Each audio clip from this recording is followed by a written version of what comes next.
Hi, I'm Kathy Smith, the director of the Fox Rothschild Center for Law and Society here at Community College of Philadelphia. In today's Perspective interview, David Travaskis, Center Board Member and Pro Bono Counsel for the PA Bar, speaks to Shabrei M. Parker. Ms. Parker is with Mincy and Fitzpatrick, and her practice areas include trust and estates, family law, and civil litigation. Ms. Parker is also the president of the Barristers Association, an organization created to address the professional needs and development of Black lawyers in the city of Philadelphia through programs such as seminars, cultural events, and publications. The Barristers is also a very important partner of the Fox Rothschild Center for Law and Society in offering expungement clinics here at the college. I'm sure you'll find this conversation enlightening.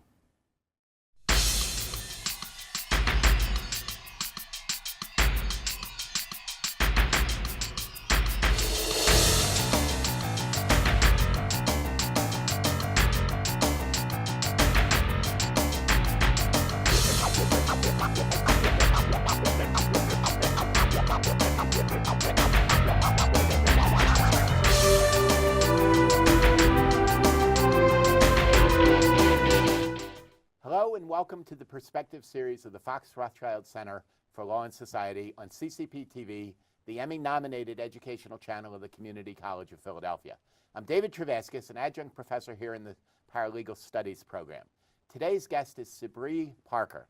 Shabrei, it's so nice to have you with us. Thank you for having me here today. I appreciate it. And you are the president of the Barristers Association. I am honored to be the president during our 65th year in existence. And what is the Barristers Association? The Barristers Association is the largest association of Black attorneys in the Philadelphia and tri-state area.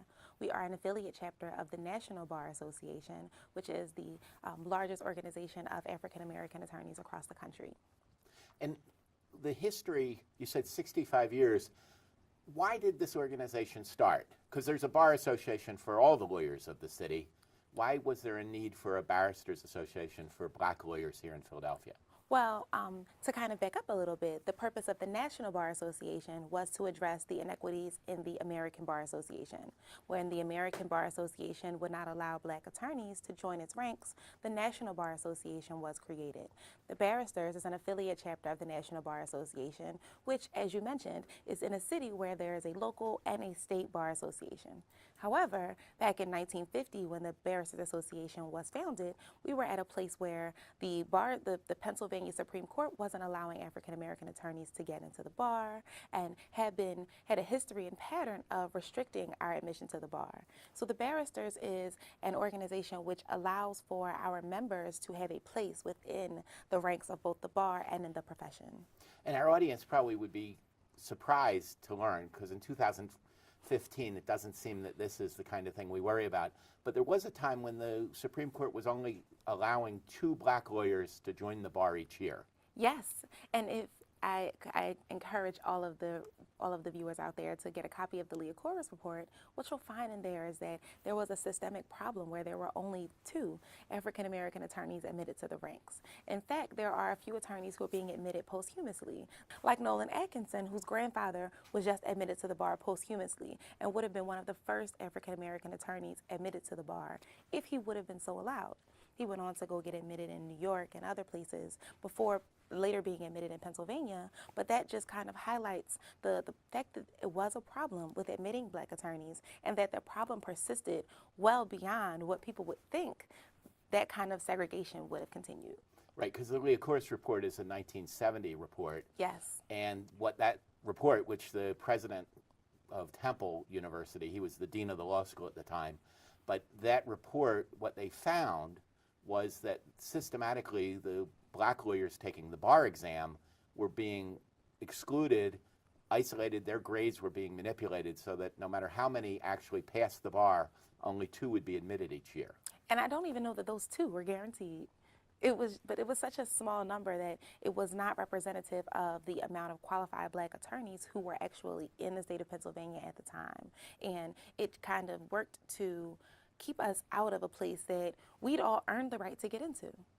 Well, and this is one of the interesting things, because Philadelphia had a large Black population, and obviously you don't have to be a Black attorney to represent a Black person, but there is that sense of having people who look like you representing you that makes people feel they're getting a better sense of justice. Yes, and there is something to be said about the people who look like me who want to help the people who also look like me. It's not just to say that black people can find other representation, but us black attorneys want to represent them and have wanted to represent those people. We have interest in the community that other people don't necessarily have, and that's what the Barristers Association is here to provide. That kind of solace and that kind of light for both the attorneys and for the community who needs attorneys to represent them and who understand and advance their interests. Well, in today, obviously, we're in a better situation. We have Yes. a fairly large black attorney population in Philadelphia. Yes, we do. How big is the barristers today? The Barristers actually has about 1,000 members between our law students, attorneys, judges, professors. We have our members come from a wide range of areas of the profession, but we've got about 1,000 members to date, which makes us the largest association in the region. The largest association of minority attorneys Yes, in the region. largest association of black attorneys in the region. Oh, okay. Now, today you're not fighting against admission issues. No. So what are you doing today? What's the purpose of the barristers? The Barristers' purpose is to advance the needs of the black attorney, both personally and professionally, and also to advance the needs of the community. What that looks like in 2015 is it looks like attorneys who are ensuring that there is diversity in the profession, that now that they've allowed us to enter the bar, now we can actually get into the law firms. Now the law firms, the corporate counsel offices, the bar associations reflect that we're not just a few black attorneys off to the side. We are an integral part of the community, in the legal community. In addition, it's our job to be a platform for our members. What we find is that just as there are issues with diversity in the profession, there are issues with diversity in presentation and in diversity in leadership.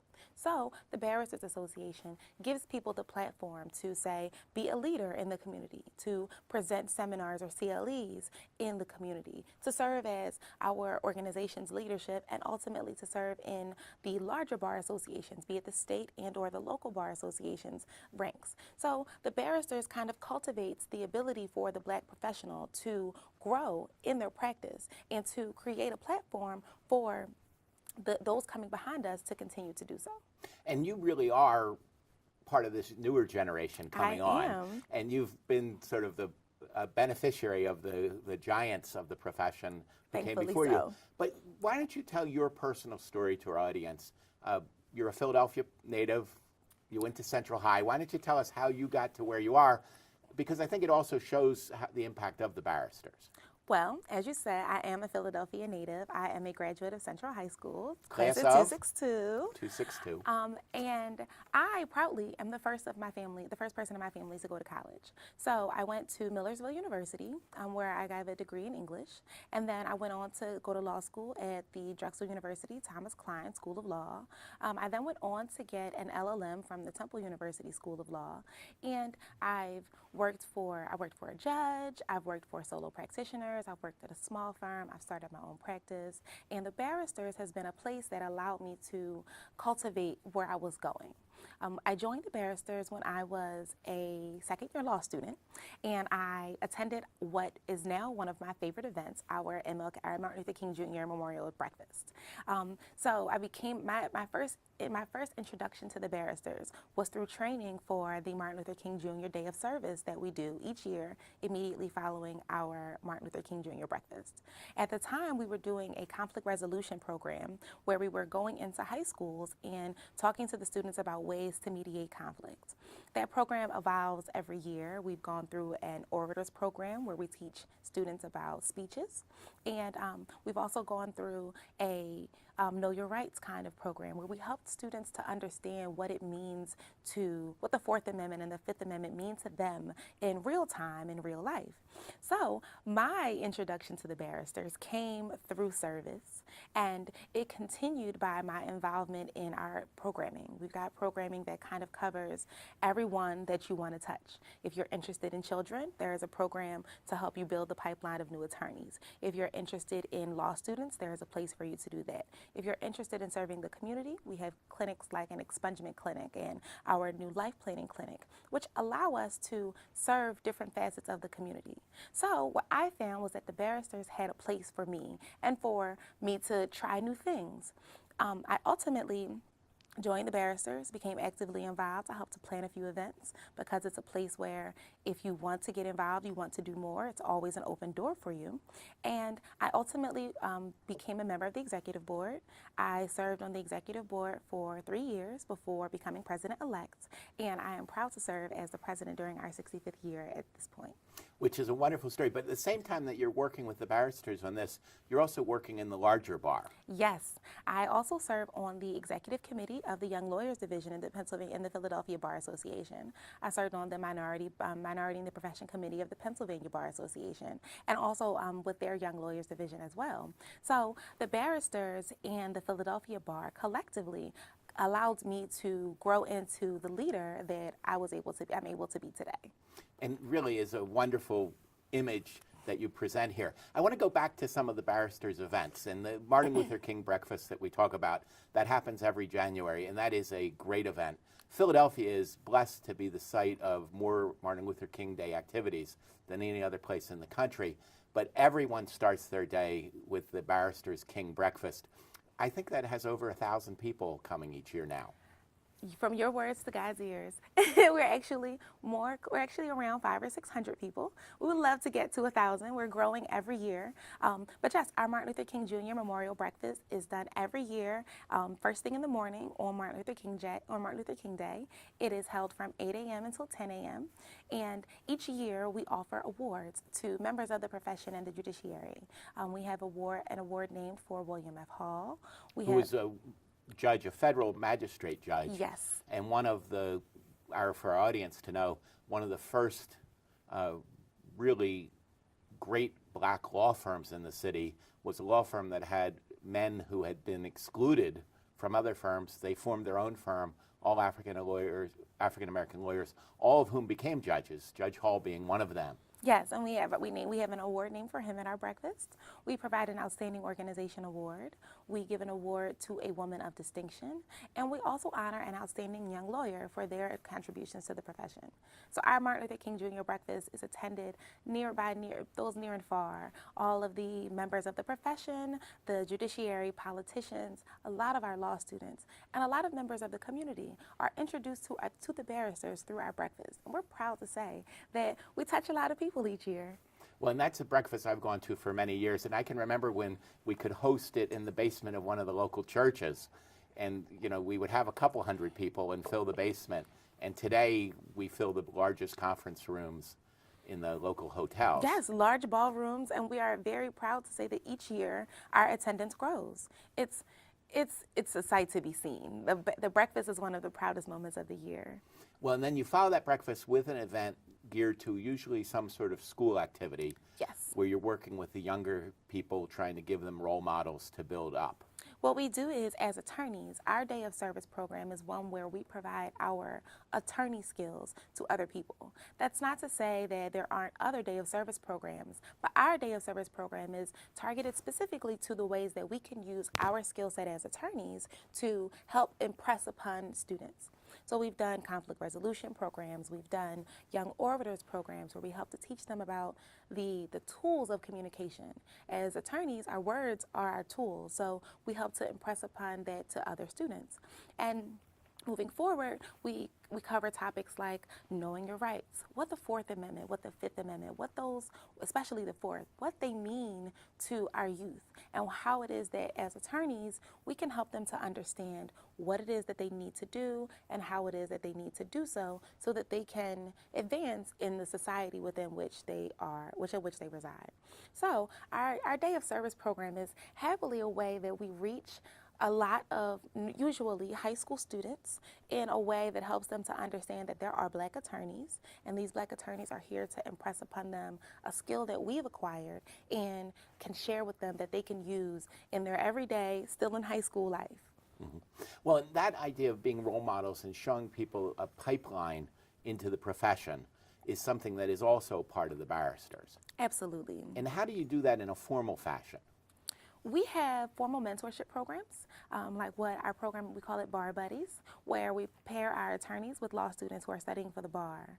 We work with organizations like the Philadelphia Youth Court and the YMCA Achievers to advance, to work with younger students so that we can kind of help them to see that we're here and these are the things that we do.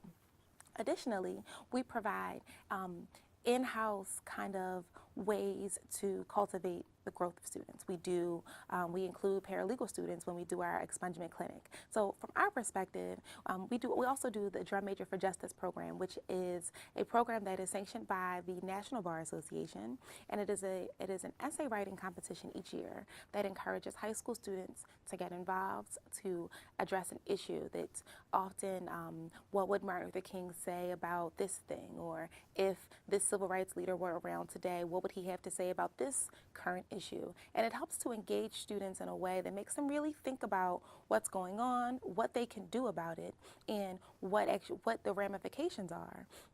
And after we have a local competition for high school students, and then the winner of those local competitions go to the national competition at the national conference each year.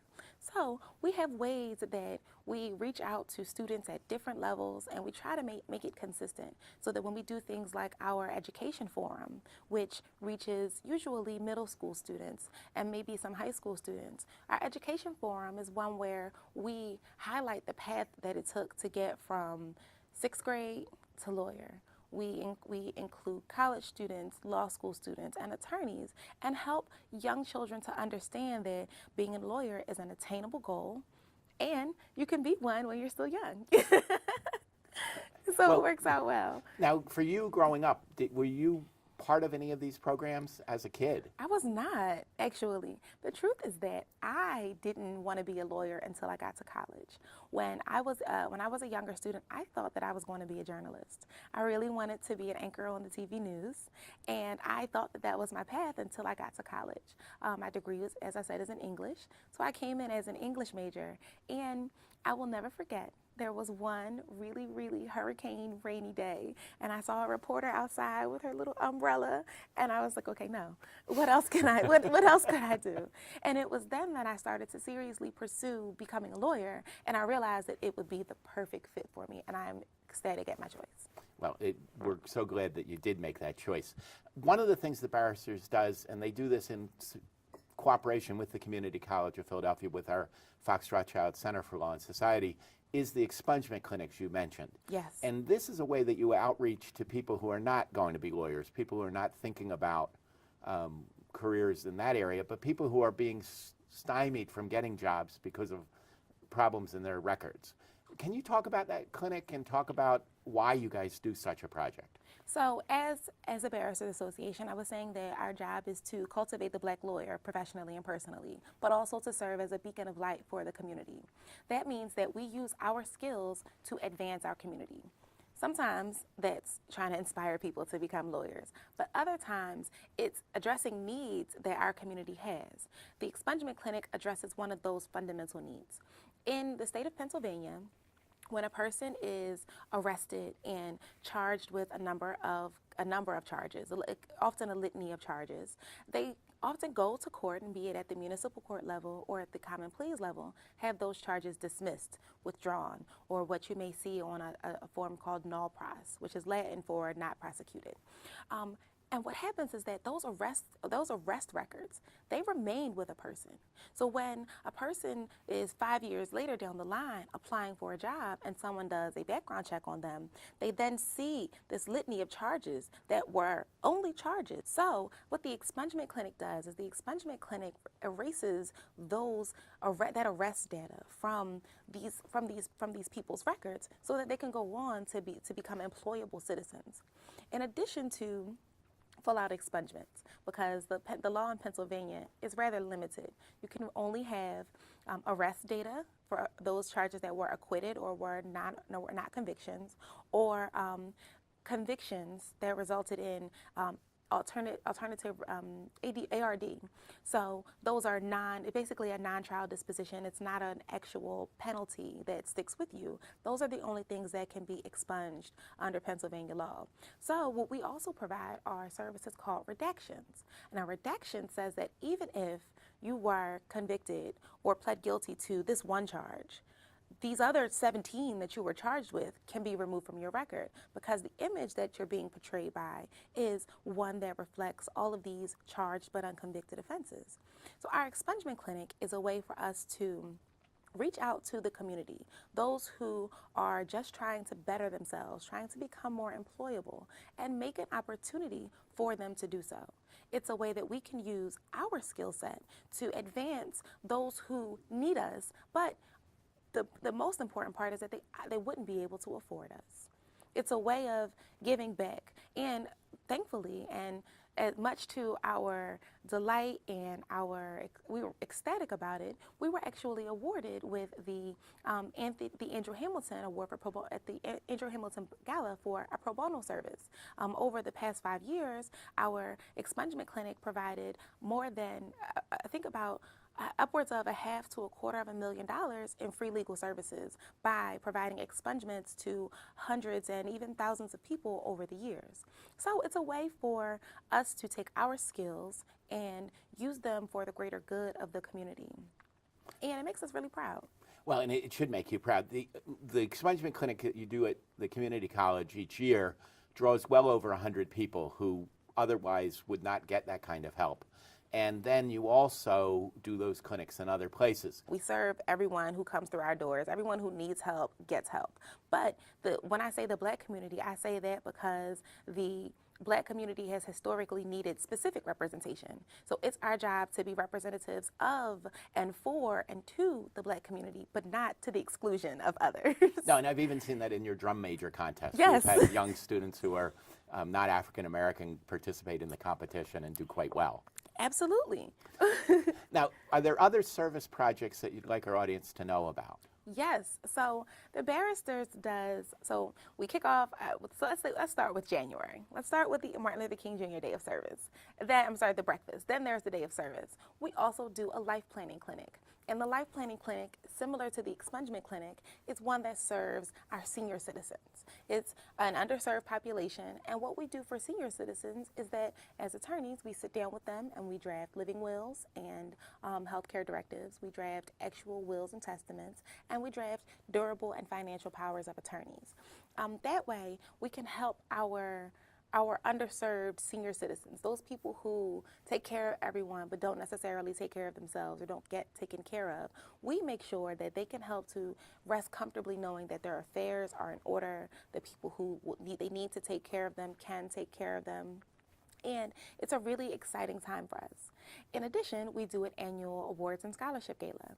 At our scholarship gala, we present awards to members of the profession. There are awards named for judges like Elian Higginbotham, and there are awards named for other astounding members of the profession. You have Judge Clifford Scott Green. Yes, we've got a Cecil B. Moore Award for outstanding service to the community. Right. There are awards that we provide, but and for our audience, this is a history of all the great Black lawyers. Yes.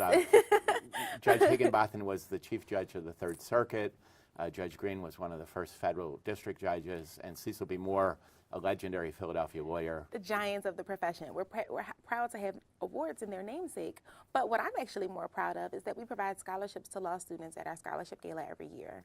Each year we award a few students who have submitted essays and who are performing really well at school and need some additional financial assistance. So it's a blessing for us to be able to provide that for students. We also do the Drum Major for Justice program, which reaches out to high school students and introduces them to the National Bar Association. We do town hall meetings where we do outreach to the community on events or issues that are important to them at the time. I know you've done town hall meetings on some of the police community interactions.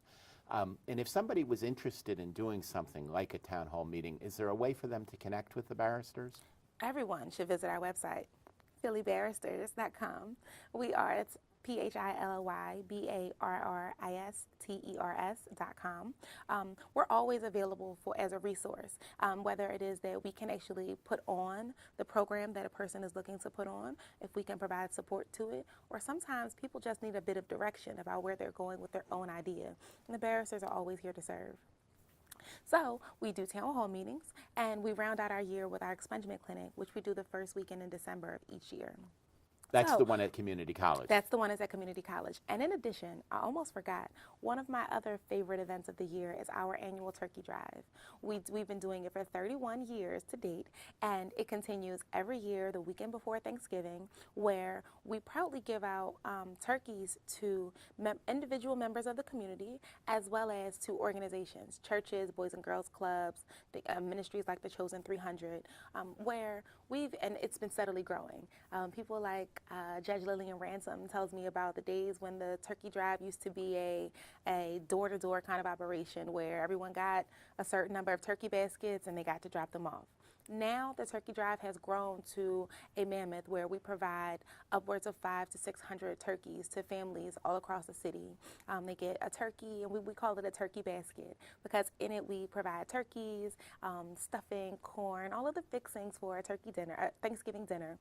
In one fell swoop, we provide them to, it's usually an enormity of individuals, so sometimes 300 or 400 or 500 individual people, as well as to organizations like churches and things like that. So we try to make sure that there is something, as I said at the beginning, there's something for everyone. Now, all these different programs and things like that, and when you've been working with people in the community, are there any stories that you just think are appropriate? Obviously, you can't talk about individuals by names because of the confidentiality as a lawyer, but are there any stories that sort of reflect the good work that the barristers have done that come to mind for you? You know, we just got one just last week. What happened was that while we were conducting our annual expungement clinic, we received an email from a person who had come to one of our prior clinics. And it just so happened that that day he had gotten in the mail his papers saying that his record had been expunged. So he was proudly saying, oh, well, you know, it's crazy that I went and I worked with the Barristers Association. They have cleared up my record to help me get a job, and it just so happens that on the same day they're doing it again. So I'm so happy that they can continue to do it for other people.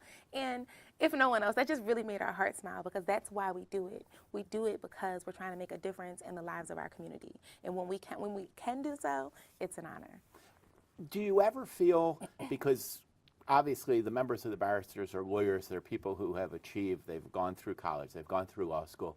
Do you ever feel there's a backlash from the community that people are saying, like, you guys aren't really part of the community anymore when we deal with our poorer communities in the city?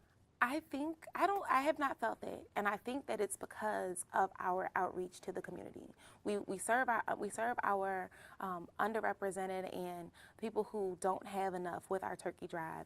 We serve those who are having trouble with employment through our expungement clinic. We work with the students and we provide them with scholarships, and we go into the schools for career days and for programs like that. Like we bring them to our offices for programs like Lawyer for a Day. We provide, we are the ones that you can reach to if you have a question. And with the inclusion of things like our town hall meetings, I have not felt that people think that we're not available. If anything, I think that more people should know about us because then they'll realize just how much of a resource we are. Well, and I wish that the young Shabrei Parker could have met the current Yes. Shabrei Parker when she was in school. Maybe she would have thought about being a lawyer sooner. Much sooner. But even if people watching this don't say, oh, I want my kids, my grandkids to be lawyers, what I hope they will say is I want my people to know about the barristers as a resource. And we are so happy to have had you here today to share the information about the barristers as a resource for our Philadelphia community.